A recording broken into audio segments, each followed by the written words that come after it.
you do when somebody tells you no? I'm sitting here just contemplating this question, like, if somebody looks at you and you pitch them something and they say no, or they decline the offer, does that devastate you or does it drive you? Because here's the thing, I was in this conference today, and I don't know if you're a Bible person or not, but the guy was talking about this guy, a character in the Bible called Elijah, and he was trying to save somebody's life, and he cried out to God 3 different times to save this person's life. And on the 3rd time, God raised this person from the dead. And again, I don't know if you're a Bible person or not, but that's not exactly the point right this second. The point is this, is that he didn't give up. And the guy asked, why did he why did he cry out 3 times? Was there significance? And somebody just said, because the first 2 times didn't work. So he was persistent. Whether it took him 3 times or 49 times, he didn't give up. He didn't quit. He didn't let the no at that point in time deter him from what he knew was right. So period, stop, end of story. And that's just got me processing the fact that there are so many times when I give up, or I think a door might be shutting and it's not shut. It just needs to be knocked on one more time. I mean, how many of us truly know when enough is enough? So, like, you know, I'm sitting here thinking, because I'm planting a church and I need people to help me plant this church, because at the end of the day, people need to know God.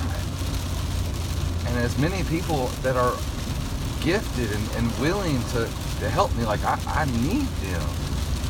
It's not that I need them, but God needs them. And that's kind of rough, because what does God really need anyway, right? It's not that God needs them, it's that God wants them to be a part of this story.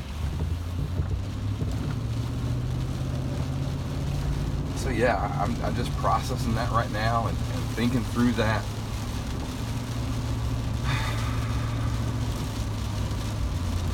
When is enough enough?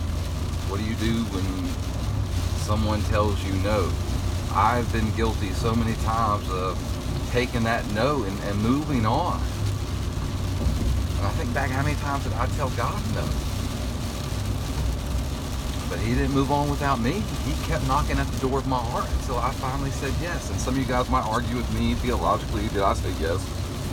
God's sovereignty and things like that. And I believe God is sovereign, but I also believe that I made a free will choice. So whatever you think about that.